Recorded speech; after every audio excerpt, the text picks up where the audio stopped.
공화당과 바이든이 지난 대선에서 네. 어떤 지역이 민주당이 이겼고 공화당이 이겼고 한 그 두 개의 미국 지도를 딱 겹쳐서 보면은 네. 정말 상당수가 공화당이 네. 빨갛죠? 빨간 지역에 청정 에너지 프로젝트가 많이 집중이 되어 있고요. 네, 제로에너지 바를 찾아주신 여러분 반갑습니다. 저희 지난 시간에 미국 대선 이야기 했는데요. 오늘도 이어서 더 깊이 해보겠습니다. 지난 시간에는 이런 얘기 했어요. 뭐 바이든 정책, 트럼프 정책 이제 이야기를 했는데 결국 쟁점은 물가 같습니다. 그러니까 물가를 누가 어떤 식으로 잡느냐가 이제 관건이 되는 것 같은데 기후 에너지 측면에서 이야기를 해보자면 바이든 대통령 같은 경우는 이제 뭐 재생에너지를 좀 더 늘리고 뭐 전기차를 좀 더 싸게 타게 할 수 있도록 지원금을 준다든가 하는 식으로 이제 접근을 했다면 트럼프 전 대통령 같은 경우는 화석연료 더 쉽게 쓰게 해줄게, CCUS 가자, 원전 가자, 약간 이런 식으로 이제 접근을 한다. 그런 차이가 있는 것 같습니다. 그리고 이제 향후 유가가 이제 또 변수가 될 거다 이런 이야기도 하셨는데요. 트럼프 이야기 조금 더 가볼까요? 이제 많이 바뀔 것 같긴 한데요. 진짜 다 바꿀 수 있을까? 트럼프가 예를 들면 IRA 같은 경우는 법인데, 네, 맞습니다. 그냥 이게 뭐 행정명령으로 그냥 다 엎을 수 있나? 약간 이런 것도 궁금해요. 현실적으로 가능한지. 일단 트럼프 혼자서 할 수 있는 건 아니다라고 알고 있고요. 미국이 워낙 그 의회 정치의 역사가 탄탄하고 사실은 이게 대통령 혼자서 가능했던 일이었다면 네. 바이든도 뭐 그 조면친 설득할 거 없이 할 수 있었을 거잖아요. 정말 뭐 당시 기준에서는 상하원 동수, 그다음에 하원이 이제 민주당 우세여가지고 변수는 상원이었는데 상원에서도 이제 몇 명 소수의 민주당 의원이 반대를 하면서 이게 안 됐던 거를 그걸 설득시켜서 해낸 거잖아요. 뭐 만약 트럼프가 이걸 진짜 완전히 갈아엎으려고 하면 법을 개정해야 되는데 그러면 상하원의 모든 그 의원의 동의가 모든까지는 아니지만 과반의 동의가 필요한 거잖아요. 법을 바꾸기 위해선. 그래서 이제 그거에 대한 우리 판단이 필요한데요. 보통은 쉽지 않을 것이다라고 보고 있습니다. 그 이유는 그 IRA가 어떤 지역을 주로 수혜를 주고 있느냐, 뭐 이런 것과 관련이 있고 또 IRA가 어떠한 계층의 그 이득이 되느냐가 가장 또 핵심이 되는데 네. 이 다들 정치인이다 보니까 그걸 이제 무시할 수가 없는 것이겠죠. 그래서 먼저 지역으로 살펴보면은 뭐 예를 들어 신규로 청정 에너지 프로젝트 개발된 곳 그 지도와 공화당과 바이든이 지난 대선에서 네. 어떤 지역이 민주당이 이겼고 공화당이 이겼고 한 그 두 개의 미국 지도를 딱 겹쳐서 보면은 네. 정말 상당수가 공화당이 네. 빨갛죠? 빨간 지역에 청정 에너지 프로젝트가 많이 집중이 되어 있고요. 청정에너지 프로젝트라고 하면 뭐 태양광 풍력 이런 그렇습니다. 건가요? 태양광 풍력 등등. 예, 많이 집중이 되어 있고요. 민주당이 이겼던 지역 중에서도 네. 예를 들어 뭐 미시건이나 조지아, 사실 이런 주는 여전히 경합주로 분류가 되거든요. 경합주 한 대여섯 곳의 승패가 그냥 모든 선거의 승패로 그냥 좌지우지가 돼버립니다. 그렇죠. 네. 그러니까 그만큼 정치적으로 굉장히 중요한 지역인데 그때 집중적으로 IRA의 수혜를 받는 이런 뭐 재생에너지 프로젝트가 가동이 되고 있습니다. 아, 이런 신규로. 경합주에서. 네, 경합주 또는 네. 공화당 우세주. 아. 그러니까 공화당 우세주의 혜택이 있기 때문에 공화당 우세주의 이제 공화당 의원들이 이제 의회에서 표결을 하거나 이걸 할 때 아니 우리 주의 일자리나 경제에 굉장히 이득이 되는 게 진행이 되고 있는데 또 거기에 지역구 주민을 만나서 이제 이야기도 하고 하면 분명히 당연히 이 상원 의원인 하원 의원에게 아 이거 안 된다 이 얘기 할 거고 사실은 이쯤이면은 정치 감각이 있는 사람이 이거는 굳이 반대할 이유조차 되지도 않는 거예요. 사실은. 그렇기 때문에 저는 그러한 정도의 최소한의 선거를 계속 매번 해야 되는 정치인이라고 하면 네. 본인의 목숨을 내놓으면서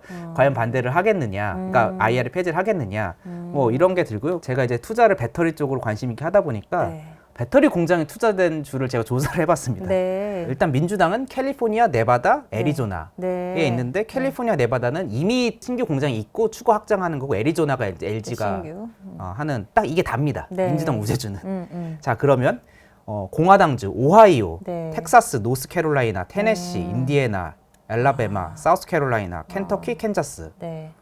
이거 다 공화당 이긴 주고요. 경합주 조지아와 미시건, 애리조나. 조지아는 우리나라 SK 그리고 또 하나솔루션의 태양광 공장이 있고요. 미시건에는 LG랑 GM이 거기 큰 공장을 지었고요.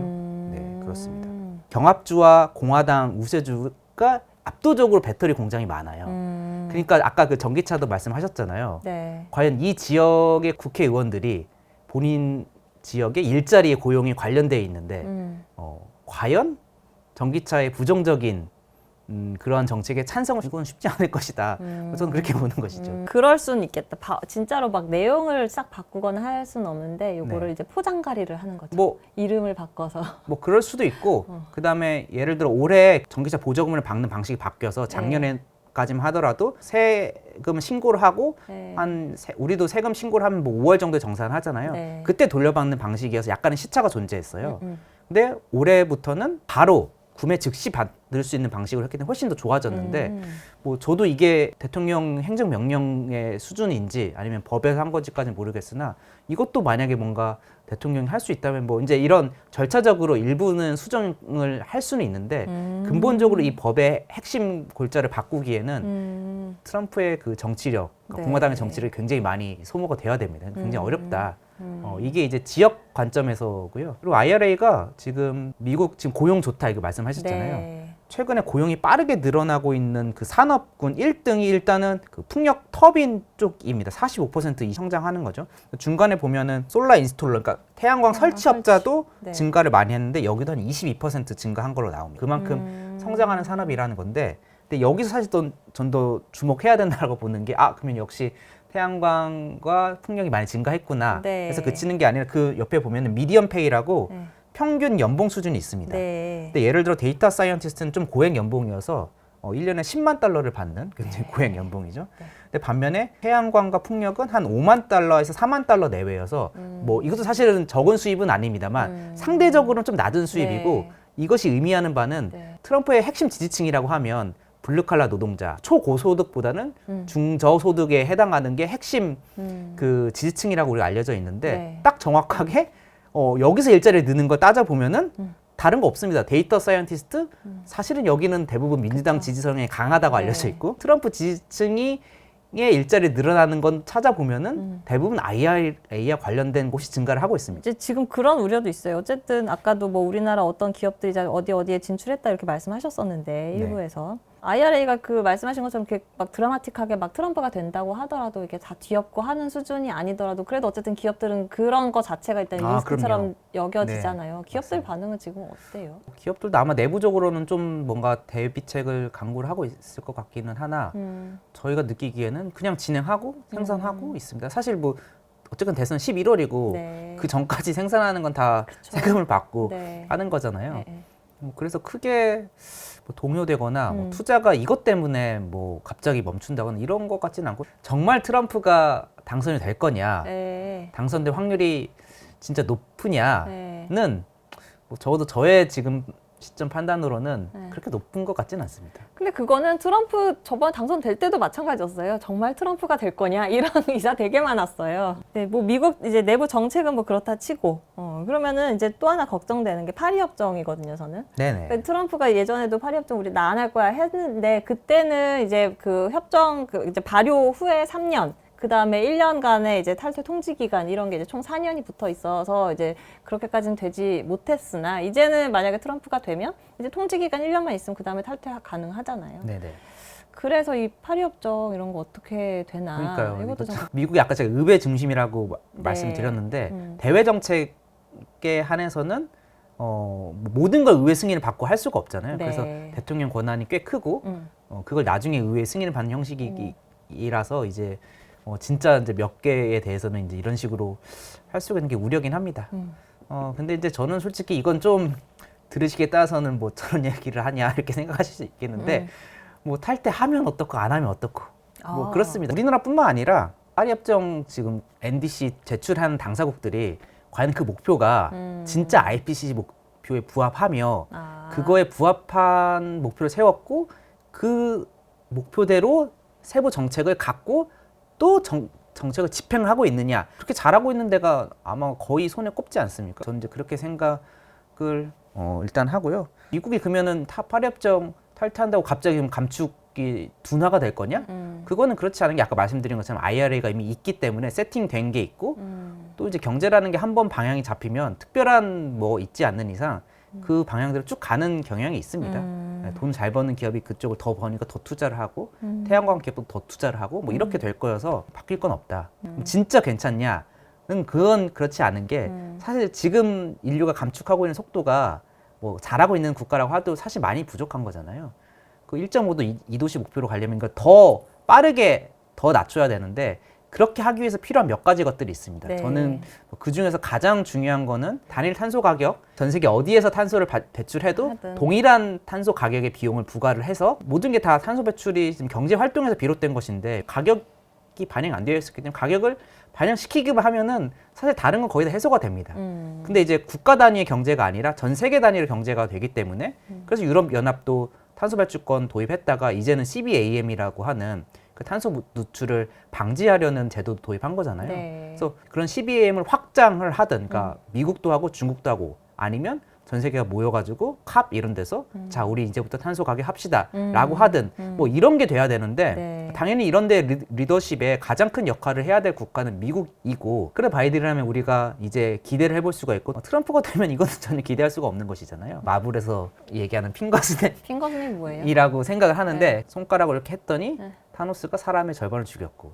또 다시 마블의 어벤져스들이 이렇게 딱 하니까 죽인 걸 살려냈고 한 번에 해결할 수 있는 가장 확실한 솔루션이라는 의미로 이제 비유를 하면 이제 핑거스냅인데 글로벌 탄소 가격이 핑거스냅이라고 보는 입장이어서 네. 근데 글로벌 탄소 가격, 단일 탄소 가격, 와 이거 모르겠어요. 저한테 너무나 멀게 느껴지네요. 모두에게 멀게 느껴지지만 네. 그러니까 이거를 하냐 못하냐가 저는 최종적인 이 기후 위기 대응의 종착점일 수 있다. 뭐 저는 그래서 이제 바이든이 두 번째 임기 때는 그걸 좀 해줬으면 약간 그 미국의 그 대통령들이 4년이잖아요. 네. 4년 전에는 차기를 염두한 약간 이런 IRA도 약간 이제 변형 기후 대책이잖아요. 어떻게 보면 그런 걸 신중한 반면 나머지 4년에서는 본인이 역사에 어떻게 기록될 건가를 조금 더 신경을 쓰고 좀 더 큰 그런 거에 부담 없이 재선에 대한 부담 소신껏? 없이 그런 거를 하는 경향이 있다라는 분석을 하는 걸 제가 이제 봤었거든요. 네. 바이든을 제가 뭐 알 수는 없습니다만 만약에 그런 선택할 수만 있다면 네. 잘 될 수도 있는 거겠죠. 본격 바이든 지지 방송. 네. 뭐 바이든 뭐 전 트럼프가 했으면 좋겠습니다. 그냥 뭐래? 트럼프가 네 탄소 가격 이런 거 했으면 좋겠습니다. 아, 네. 네. 뭐 전 특정 지지 뭐 후보 네. 뭐 이런 거 없고요. 뭐 투표권도 없고 한데 그냥 뭐 기후 관점에서는 네. 그렇다는 얘기죠. 지금 우리가 이제 계속 바이든, 트럼프 요 두 사람 얘기만 하고 있지만 요새 보면은 모르겠네요. 지금 이게 2부 방송 나갈 때쯤에 아마 뉴 햄프셔 프라이머리 끝나서 결과 나왔을 그런가요? 텐데 그 지금 보면 니키 헤일리 네. 이분이 이제 상승세 타고 있잖아요. 그리고 이제 무소속이죠. 이분 케네디. 네 맞습니다. 케네디 대통령의 조카. 이분 이 두 인물도 이제 또 변수가 될 수도 있단 말이에요. 그렇죠. 그렇더라고요. 두 분 혹시 요 두 명에 대해서도 혹시 간단하게만 좀 이렇게 좀 제2, 제3이 트럼프다. 네. 누가요? 둘 다. 그러니까 제2, 제3. 케네디 같은 경우 보니까 환경 그 변호사로도 엄청 활동 많이 하고 맞습니다. 제가 그래서 환경 변호사라는 것은 확인을 했는데 네. 그 제가 가장 그분을 신뢰하기 어려운 거는 마스크나 백신, 맞아. 백신에 대한 그럼 과연 분야가 다르니까. 그것뿐만 아니라 네. 음모론 이런 거를 엄청 많이 좋아해요?